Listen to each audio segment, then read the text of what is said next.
Je suis complètement deg.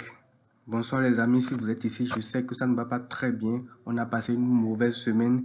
L'élimination contre le PSG, le Classico perdu, la qualification du Real Madrid. Oui, je sais, ça fait beaucoup trop. Semaine catastrophique pour le Barça. Défaite en plus dans ce Classico-là, 3 buts à 2 face au Real Madrid au Bernabeu. Et on va tout de suite rentrer dans le vif du sujet. Parce que le début du match du Barça est assez compliqué. C'est vrai qu'on n'a pas beaucoup le ballon. On essaie de presser haut, on gêne le Real Madrid qui fait des erreurs de relance par moment. Mais le Barça est beaucoup plus dangereux dans les corners en début de match parce que le Real Madrid maîtrisait assez bien son sujet, même si, comme je l'ai dit, au niveau des sorties, on arrivait quand même à les presser et à les faire douter un petit peu. Et c'est sur les corners justement que le premier but du Barça est arrivé parce qu'on marque un peu contre le coup du jeu. On ne maîtrisait pas vraiment le ballon à ce moment-là. Un beau but de Christensen sur une bonne tête, une bonne détente contre le Real Madrid. Et là, je me dis, voilà, enfin, on commence bien le match. C'est vrai qu'on n'avait pas la même mise sur le ballon, mais normalement, ce but devait permettre au Barça d'avoir un peu plus de sérénité dans le jeu, de poser le pied sur le ballon et sereinement de pouvoir faire un bon classico en fait. Maintenant, le match ne se passe pas comme ça. Et là, on va parler déjà du premier coupable, ou en tout cas l'un des premiers coupables de la défaite du Barça aujourd'hui, qui est tout simplement Monsieur Joao Cancelo. Parce que c'est à 1-0 que le cycle de Monsieur Joao Cancelo commence. Déjà au début de match, il a commencé le match avec quelques approximations techniques dans les contrôles, dans les passes qu'il faisait et tout. Franchement, on sentait qu'il n'était pas du tout dans ce match. Et ça va continuer parce que c'est lui qui crée le péno sur Vini. Je m'explique. C'est lui qui était au marquage de Lucas Vasquez et qui se fait boire n'importe comment. Vasquez, c'est même pas un joueur qui de base est vivotant sur le côté. Et la manière même dont Lucas Vasquez le fait, c'est ça qui est plus dangereux en fait. Regardez comment il s'est fait boire n'importe comment par Lucas Vasquez, ce qui oblige Koubassi à déployer son pied et à faire la faute sur Lucas Vasquez et tu obtiens là un péno pour le Real Madrid. Et honnêtement, même ce péno, franchement, moi, je trouve que c'était assez léger parce qu'il touche le ballon d'abord avant, maintenant que le pied de Vasquez ne... Enfin, avant que Vasquez ne cogne son pied ne tombe. Donc, franchement, pour moi, il n'y a pas péno, mais même s'il y a péno finalement, tout part de Cancelo qui a fait absolument n'importe quoi sur l'action. Comment, à ton âge, comment, avec toute l'expérience que tu as, peux faire un match comme ça? C'est vrai qu'on a été éliminé contre le PSG et tout, mais il faut quand même rester concentré sur les matchs et prendre les matchs un à un, en fait, franchement.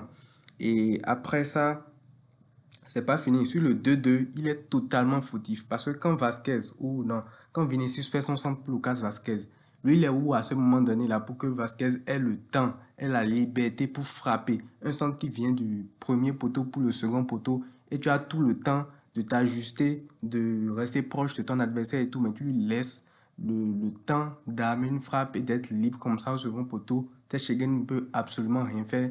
Et voilà, franchement, Cancelo, il a fait un match désastreux. C'est vrai, je prends beaucoup de temps pour parler de lui, mais il le faut parce que le match qu'il a fait ce soir, franchement, c'est totalement indécent. Maintenant, on va parler d'arbitrage. C'est vrai que je n'aime pas beaucoup parler de ça, mais ce soir, en fait, tu peux pas jouer le Real Madrid en ayant en tête l'élimination contre le PSG au Bernabeu. Fais le match que tu as fait là. Et en plus, avoir l'arbitrage de leur côté. Je suis désolé de le dire ainsi à les fans de Madrid. Mais ce soir, non seulement on affronte le Real Madrid au Bernabeu, mais on affronte quelque part aussi Monsieur Cesare Sotogrado. Déjà sur le penalty, comme je vous l'ai dit tout à l'heure, le penalty de Vini, franchement, moi je trouve que l'accrochage est très très léger. En plus, c'est Vasquez qui tombe sur le pied de Koubassi. Mais bref, ça passe. À un moment donné, quand le match est à 1-1, sur le corner du Barça, je pense que c'était un corner ou en tout cas une occasion. Ouais, c'était un corner tiré par Rafinha, je pense. Lamine Yamal dévie le corner. Le ballon rentre à ce moment-là, mais on n'attribue pas le but au Barça. Pourquoi? Parce qu'il n'y a pas de goal line technologie. Et là, je m'adresse directement à Monsieur Javier Tebas. Ça fait trop de fois en fait qu'on a vu ce genre d'occasion-là. Ça me rappelle le but de Messi contre Valence en 2018 qui rentre dans le camp, mais le but a été refusé parce qu'il n'y avait pas de goal line technologie. Ça me rappelle le but de Suarez, je pense, ou de Messi contre le Betis Séville, encore une fois. Je pense que ça, c'était en 2017, qui a été refusé également. Et ce soir encore, tu marques un but, le ballon rentre dans le camp, mais vu qu'il n'y a pas de goal line technologie, parce qu'apparemment c'est trop cher pour que un championnat comme la Liga qui génère des millions et des millions puisse investir dans cette technologie-là. Voilà, tu te fais encore une fois voler ce but-là. Franchement, c'est trop du... Vous n'avez pas idée comment c'est dur d'affronter le Real Madrid dans de telles conditions émotionnelles après une élimination, de faire un match comme ça, de marquer un but pour que finalement on te refuse encore ce but-là que tu as marqué. Et voilà, en deuxième mi-temps aussi, je pense qu'il y a un contact entre Fermin Lopez et Rudiger dans la surface qui aurait pu être sifflé pour le Barça, mais là aussi, il n'y a absolument rien qui est sifflé. Donc franchement, cette accumulation-là fait que je ne peux pas ne pas en parler. Franchement, parce que de base, j'aime pas me cacher derrière l'arbitrage, mais c'est trop dur en fait de jouer ce Real Madrid-là, déjà à domicile, après tout ça, et en plus d'avoir encore l'arbitrage un peu dans son dos, je veux dire. Deuxième mi-temps, on fait quand même relativement un bon match. Fermin Lopez qui prend la place de Christensen, qui fait une bonne entrée. Pedri qui a pris la place de Jong au passage, qui est blessé, je pense, la saison est finie. Pour lui, on ne le reverra plus cette saison. Et voilà, c'est même Fermin qui marque le but du 2-2 pour le Barça sur une superbe occasion lancée par Lamine Yamal. C'est qui ce gamin là? Tu sors d'où toi? Tu sors d'où toi? Tu vois les petits gamins comme toi, c'est ceux que j'inviterai à la radio quand je ferai des lives avec les gens. Tu sors d'où toi? Au passage, Lamine Yamal qui fait un très grand match, qui fait une masterclass. Je pense que c'est le meilleur joueur sur le terrain aujourd'hui. C'est vrai qu'il n'a pas marqué, mais c'était lui le seul poids offensif du Barça. C'est lui qui pouvait déséquilibrer. C'est lui qui pouvait faire déjouer un peu la défense du Real Madrid. Il a fait du sale sur le côté à Eduardo Camavinga et à Fran Garcia quand ce dernier est rentré. Donc, franchement, Lamine Yamal, très très gros match, que ce soit offensivement, mais aussi défensivement dans les replis pour aider Koundé sur le côté avec soit Vini, soit Rodrigo. Chaque fois, il était présent. Et franchement, c'est le genre de joueur pour qui tu peux être deg parce qu'après sa prestation, il ne pouvait pas mériter le fait d'être un peu lié à ce match perdu par le Barça suite non seulement à l'arbitrage qui a été plus que vous comprenez, et aussi à la performance de certains de ses coéquipiers comme Cancelo, comme Ferran Torres. Ah voilà, j'allais oublier Ferran Torres. Déjà, lui, il rentre à la place de Robert Lewandowski qui n'apporte pratiquement rien. Il sort, sa sortie est logique. Ferran Torres, lui, rentre et trouve une occasion du 2-1. Je pense qu'il y avait 1-1 à ce moment-là.